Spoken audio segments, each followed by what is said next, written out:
이 1999년에 이제 그 금융 이제 법을 고쳤는데 GLB법이라는 것이 만드는데 GLB법은 뭐냐면 이제 사후 관리법으로 네거티브 관리예요. 그러니까 사전 규제를 다 없애버려요. 없애버리고 마음대로 해. 마음대로 하는데 대신에 문제가 생기면은 사후에 그 문제가 생긴 것을 관리를 할 거야. 그러니까 사후 관리법이죠. 네거티브 법이죠. 그러니까 이것만 안 되고 나머지는 다 할 수 있어. 마음대로 하니까 실제로 다 마음대로 해버렸죠.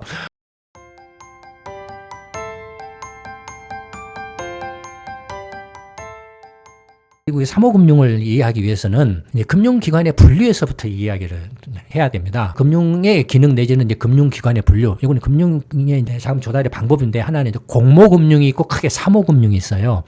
공모금융을 이렇게 담당하는 기관은 은행, 보험, 증권 이 세 가지가 있습니다. 그 다음에 사모금융의 대표적인 기관이 여신 전문기관이 있거나 또는 기타 금융기관 일부.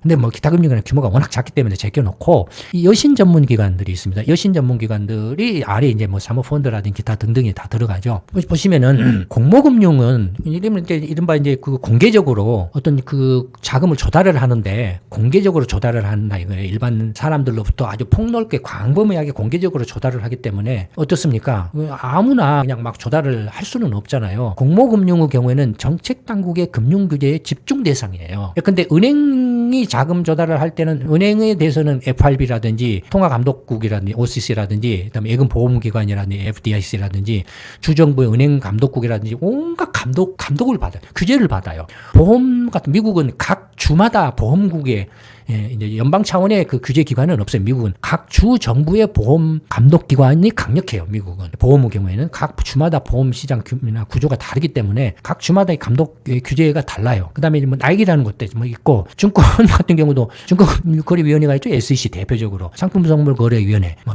핀라 같은 또 이런 것들처럼 공모금융 공개적으로 자금을 조달한 경우에는 투자자 보호를 위해서 이렇게 정책 정부의 금융 규제가 아주 심해요. 그래서 그런 그 금융 규제를 통과한 금융기관들만 공모금융을 할 수가 있어요. 은행, 보험, 증권. 은행은 이제 그럼 은행하고 보험하고 증권은 어떻게 다르냐? 근데 그 전에 이제 사모금융을 보면은 공모금융과는 달리 대부분이 규제를 안 받아요. 이 정부나 정책 당국 규제를 안 받아요. 그러니까 자유로워요. 그래서 그냥 사적으로 개인적으로 자금을 조달하는 거기 때문에 그러니까 어떻습니까? 개인적으로 비공식적이나 비공개적으로 자금을 조달을 해 개인적으로 조달을 해서 뭐 자기가 어떻게 투자해서 갚아준다 하는가 어떻게 보면은 사채업자하고 거의 비슷한 느낌이죠. 그렇지 않습니까? 그러니까 사채업자들이 돈을 조금 이렇게 조달해가지고 고리대금으로 운영을 해서 돈을 이제 돌려주고 뭐 이런 거잖아요. 고리대금 이자를 따먹고 하는 것이 사채업자들이잖아요. 그러니까 그런 느낌이에요. 거기에 대해서는 이제 규제가 거의 없잖아요. 근데 이제 2008년 글로벌 금융위기 이후에 아까 말씀드린 그 파이낸스 컴퍼니가 이른바 이제 그 사모금융의 대표적인 기관, 여신 전문기관이에요. 그래서 파이낸스 컴퍼니가 그런 대표적인 그 사모금융의 어떤 그 금융기관이 2008년 글로벌 금융위기의 주범이었다라는 이제 문제의식을 해서 2008년 이후 글로벌 금융 이후에는 이 사모금융에 대해서도 감독을 강화하는 쪽으로는 오고는 있어요. 오고는 있지만 그러나 이 공모금융에 비해서는 여전히 굉장히 규제가 없어요. 거의 자유로워요. 이 차이를 보고 그러면 이제 그 공모금융을 담당하는 금융업체, 금융기관의 종류는 은행, 보험, 증권 이 세 가지가 있죠. 그럼 은행은 이제 결제. 은행은 어떤 자격 조건이 필요하냐면 결제 기능이 있어야 되고 수신 기능, 예금을 받을 수 있어야 되고 그다음에 여신 기능, 대출을 할 수 있는 이 세 가지 기능을 갖추는 것만이 은행이에요. 이 세 가지 중에 어느 한 개라도 빠지면 은행이 못 돼요. 은행은 이 세 가지 기능을 다 갖춰야 돼요. 은행은 뭐냐면은 그래서 대표적인 그 간접금융기관이에요. 은행은 왜냐면은 예금자로부터 예금을 받아요, 수신을 받아요. 예금을 받아가지고 대출을 해줘, 여신을 해주는데 대출은 누구 책임으로 하냐면 은행의 책임으로 해요. 예금자 책임으로 대출을 해주는 게 아니라 대출을 해줬는데 손실이 나면 예금자가 책임지세요라고 하는 게 아니에요. 대출에서 손실이 나면 은행이 책임을 져요. 은행이 책임을 지고 예금자가 예금을 한 돈은 반드시 돌려줘야 돼요. 그런 것을 보장하기 위한 것이 이렇게 FDIC 예금보험기구 같은 거 있죠. 은행들의 예금보험기구 한국도 있죠. 예금보험 있죠. 은행은 어떻게 보면은 그러니까 예금자가 돈을 이렇게 은행에다가 맡긴다는 것은 은행에다가 그 돈을 투자하는 거나 마찬가지잖아요. 맡긴다, 예금을 한다, 투자한다는 그러니까 은행 입장에서는 간접 금융을 하는 거죠. 실제로 예금자라도 돈을 자기가 받았지만은 대출은 자기 책임으로 대출을 하는 거니까 예금자는 직접적으로 예금자가 대출을 하진 않아요. 그러나 예금자가 그 투자한 원금과 예금 이자를 받는 원천은 은행이 대출하는 데서 발생을 하죠. 은행은 이런 간접금융기관이 아주 대표적인 기관이에요. 그러니까 이 간접금융을 하기 때문에 은행이 자기 신용을 창출하는 거예요. 예금을 받아가지고 자기가 손실이 나면은 자기 책임으로 대출을 하는 거니까 그래서 두 바퀴 세 바퀴 계속 돌릴 수 있다. 돌려서 예금이 들어오고 또 대출하고 예금 돌리고 또 신용을 창출하는 대표적인 기관이에요. 그래서 은행이 중요한 거예요. 금융기관의 핵심이에요. 은행이. 그다음에 보험은 은행하고 전혀 성격이 달라요. 보험은 위험을 공유하는 기관, 리스크 쉐어링하는 기관이에요. 예를 들어서 자동차 보험을 예를 들어보면 그 이제 자동차 그 소유자가 100명이 있는데 한 사람이 1년에 사고가 날 확률이 1%다 이거예요. 근데 한 번 사고가 나면 100만 원 사고비가 발생을 해요. 뭐 혼자 그걸 감당하려면 100만 원을 항상 비치를 해둬야 돼. 100만 원을 항상 은행에다 예금을 해둬야 돼요. 근데 100명이 다 그렇게 각자 하면은 어떻게 되겠습니까? 전체적으로는 경제 전체적으로는 1억 원이 돈이 묶이죠. 100명이 100만 원씩을 은행에다가 다 사고에 대비해서 예치를 해두면 1억 원이 묶이죠. 근데 실제로 1년에 사고가 나는 것은 1%니까 한 대의 사고가 나는 거예요. 한 명이 사고가 나는 거예요. 1년에. 그러면은 100명이 보험회사에다가 1년에 만 원씩만 내면은 100만 원이잖아요. 100만이. 그럼 만 원씩만 내면은 어떻게 되겠습니까? 1년에 딱 한 대 사고가 나니까 한 대 사고를 감당할 수 있죠. 굳이 각자가 100만 원씩을 은행에 예금을 안 하고 만 원만 보험사에게 내놓으면은 사고 났을 때 그걸로 대체를 할 수 있다 이거예요. 경제 전체적으로 보면은 그래서 어떻게 됩니까? 1억 원이라는 돈이 묶여 있어야 될 돈이 100만 원만으로도 충분하다. 100명이 만 원씩이면 100만 원이잖아요. 100만 원으로도 가능하다 이거예요. 그러니까 9,900만 원을 세이브할 수 있다 이거예요. 경제 전체적으로. 묶여있는 돈을 다른 데 활용할 수 있다 이거예요. 그러니까 자동차 사고 위험을 서로 100명이 공유를 하는 거죠. 보험은 전혀 은행하고는 성격이 달라요. 공유를 하는 거예요. 근데 이제 그러면 보험회사는 어디서 수익을 내겠습니까? 이제 보험 수수료를 받죠. 이게 만 원에다가 이렇게 1,000원씩 더 얹혀서 11,000원을 받겠죠. 수수료를 1,000원을 더 받겠죠. 그 다음에 또 하나는 뭡니까? 또 하나는 만 원을 걷어서 100만 원을 받잖아요. 그러면 사고 날 때까지 그 100만 원을 은행에 예금을 하든 어디다가 투자를 하든 투자해서 수익을 내잖아요. 그 수익으로, 투자 수익으로 이제 이익을 내는 기관이죠. 그래서 보험이 사실은 조금 문제가 있어요. 그런 점에서. 뒤에 이제 설명을 해드리겠습니다. 증권은 뭡니까? 증권은 직접금융이에요. 직접금융은 뭡니까? 채권이든 주식이든 이게 자금 수요자죠. 채권을 기업이 회사채를 발행한다. 정부가 국채를 발행한다. 하면은 그걸 이제 증권 시장에 와서 발행을 하면 투자자가 직접 그 회사채든 국채를 사요. 또는 기업이 주식을 발행한다. 하면은 투자자가 직접 증권 시장에 와서 주식을 사요. 그 사는 창구가 증권이에요. 증권회사, 그 사는 창구가. 그러니까 증권회사는 그냥 창구 역할을 하는 거예요. 창구, 중개 수수료만 따먹는 거예요. 그러니까 증권은 그냥 뭡니까? 그래서 직접 금융이죠. 실제로 돈을 투자하는 사람하고 돈을 필요로 하는, 조달을 하는 사람이 직접 만나서 직접 거래를 하죠. 은행은 간접이죠. 은행은 투자자는 은행에다가 돈을 맡겨요. 은행에다가 투자를 해요. 그럼 은행이 이제 대출은 기업이나 개인한테 대출을 해요. 그러면 돈을 예금을 하는 사람하고 대출을 받은 개인이나 기업은 상관이 없죠, 서로. 그렇죠? 은행을 중간에 끼는 거죠. 직접적으로 서로 거래를 하는 거 아니에요. 그렇죠? 간접이죠. 은행을 통해서 간접적으로 이렇게 하는 거죠. 지금 증권은 직접이죠. 직접 돈을 투자하는 사람이 돈을 조달하는 사람에게 직접 돈 건네주는 거예요. 직접 증권이에요. 금융이에요. 어떻게 보면 이제 그 증권은 그런 점에서 보면은 이 위험 부담은 누가 안는다 그랬죠? 대출의 위험 부담은 은행이 다 책임을 진다 그랬죠? 증권은 위험 부담을 누가 안죠? 투자한 사람, 투자자 본인이 다 위험 부담을 안는 구조죠. 그렇죠? 구조가? 이게 이제 이른바 공모금융 기관들이에요. 중요한 것은 뭐냐? 가장 핵심은 투자자 보호예요. 예금자 보호, 보험 가입자 보호, 그다음에 주식 있는 채권 있는 증권 투자자 보호가 가장 핵심이에요. 그다음에 이제 사모금융기관은 대표적으로 여신 전문기관이 있어요. 여신 전문기관이 뭐냐면은 예금을 못 받아요. 예금을 못 받아요. 은행처럼 뭔만 하냐면은 대출만을 해요. 여신, 대출이나 또는 투자만을 해요. 거기에 이제 플러스 결제 기능을 조금 끼우는 것도 있어요. 대표적인 결제 전문, 결제만을 하는 경우는 뭡니까? 신용카드사들이죠. 신용카드는 결제 기관들이잖아요. 신용카드사는 그러면은, 근데 사실 현금 대출 서비스도 하잖아요. 그러니까 여신을 하는. 그렇지만 신용카드사는 자금을 어떻게 조달합니까? 은행처럼 예금을 받나요? 신용카드사들이? 뭐 아니죠. 예금 못 받아요. 그럼 어떻게 자금을 조달하죠? 카드채를 발행을 하죠. 아니면 자기 자본으로 조달을 하든지 아니면 카드채를 자기가 증권시장에 가서 채권을 발행해가지고 자금을 조달해서 어떤 결제 서비스 파이낸스나 여신 대출을 이렇게 하는 기관이죠.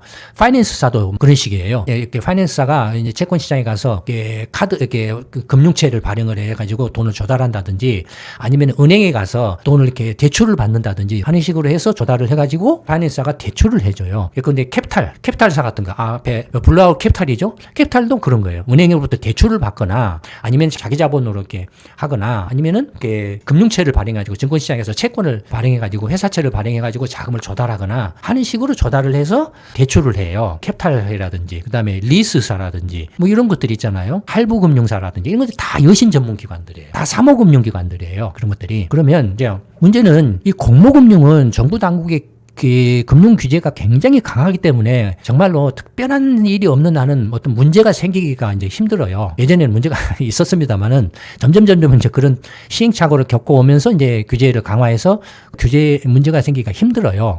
근데 이 사모금융은 대부분 여전히 비규제 상태, 뭐 감독을 강화했다 그래도 그냥 이제 예를 들어서 개나 소나 다 그냥 내가 캐피탈사야, 나는 카드사야, 나 뭐 할부금융이 할 거야, 나 파이낸스 회사 세울 거야, 그렇게는 안 한다 이거예요. 적어도 이제 자격 요건은 어느 일정 정도 자기 자본을 좀 가진 사람, 가진 곳에 한해서 이렇게 설립 인가를 내준다든지 하는 정도의 규제 강화죠. 예. 그 외에는 이제 무슨 이게 투자자 보호나 이런 거 없어요. 거의 없어요. 예. 이런 거 공모금융처럼 그런 것이 거의 없어요. 전부 자기 책임이에요. 그러니까 여기다가 돈을 투자한 투자자는 이제 어떻게 됩니까? 여기는 사실 돈 놓고 돈 따먹기의 도박판이나 투전판이라고 생각하시면 돼요. 여기는 이 부분은 이 영역은. 그러니까 어떻게 보면은 그 비트코인이라든지 뭐 스테이블 코인이라든지 하는 것이 사실은 여기에 들어가죠. 여기에 해당하죠. 그렇지 않습니까? 그렇게 비트코인이나 스테이블 코인은 그냥 밑도 끝도 없이 이렇게 와가지고 이렇게 투자해 달라. 그래서 투자해서 돈을 받아가지고 코인을 사가지고 그걸 운영한다 이거예요. 그리고 코인을 파는 회사들은 이제 그 돈 가지고 뭐 돈놀이를 하든지 뭐 스테이블 코인처럼 뭐 이렇게 단기채를 하든지 운영 예금을 해서 이렇게 이자를 내든지 비트코인을 이렇게 이제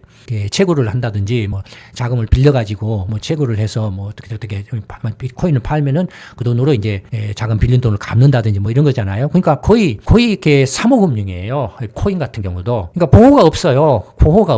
그러니까 그래서 제가 말씀드렸잖아요. 도박판이라고. 일단 이렇게 이제 분류를 기본적으로 이해를 하시면, 근데 이제 그 사모시장 규모가 비중이 이렇게 늘어난 걸 보면은 80년대 중후반부터 이렇게 급증을 했어요. 왜 이때부터 이렇게 급증을 했냐 하면은 1960년대는 이른바 이제 은행 중심의 금융 시스템이었어요. 미국이 은행 중심의 금융 시스템이었다가 1970년대부터 이른바 이제 증권 중심의 어떤 금융 혁신이 이제 등장을 해요. 그래서 은행의 영역을 침범을 해요. 예를 들어서 이제 은행에 이제 주식을 사려면 구자를 개설해서 이제 주식을 사야 되지 않습니까? 여기는 이자를 못 줬어요. 증권은 예금 기관이 아니니까 이자를 주면 안 돼요. 근데 이제 이자를 주기 시작을 해요. 조금 이자를 주게. 대표적으로 MMF 같은 것들도 상품이 증권에서 이제 등장하죠. 이자를 주면서도 이렇게 초단기적으로 이자를 주면서도 자금을 조달할 수 있는 그런 상품을 증권 회사들이 만들어내요.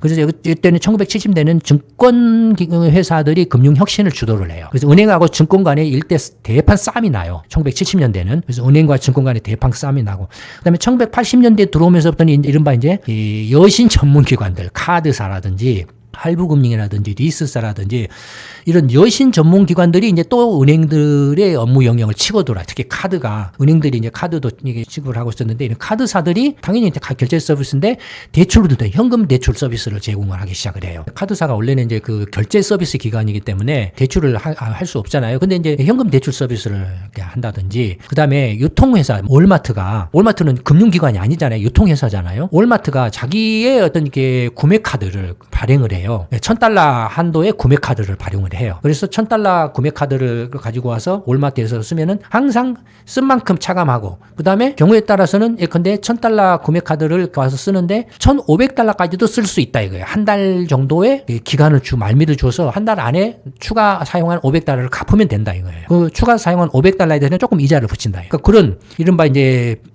여신 기관이나 그런 유통회사들이나 이런 데들이 이제 치고 들어온다 이거예요. 치고 들어오면서 그 다음에 이미 이제 증권회사하고 은행들이 대판 싸움을 벌이고 그다음에 이제 이런 여신 전문 기관들이 또 은행들의 영역을 치고 들어왔죠. 은행들의 영역을 치고 들어온 것의 핵심 포인트는 뭡니까? 이자예요. 금리예요. 이자는 은행만이 줄 수 있는 곳이었는데 증권들도 이제 MMF라든지 이제 여신 전문 기관들도 이자를 줄 수 있는 그런 식으로 이제 치고 들어온다 이거예요. 이자를. 이때 무슨 일이 벌어지냐면은 금리 자유화가 일어나요. 계속 미국은 제도상으로는 규제금리 시대예요. 규제금융 시대. 금리도 규제금융 시대예요. 정기예금, 1년 만기 정기예금은 FRB가 공지를 하면은 그 은행들은 그 공지한 금리만을 지급을 해야 돼요. 그 이상을 지급을 할 수가 없어요. 은행들이 서로 경쟁을 하거나 할 수가 없어요. 1930년대 대공황 때 그 대공황이 왜 일어났나 했더니 은행들이 서로 예금을 끌어모으려고 너도 나도 할 것 없이 경쟁적으로 막 예금 금리 경쟁을 했다. 예금 금리를 올리는 경쟁을 했다 이거예요. 그래서 예금 금리를 많이 준다.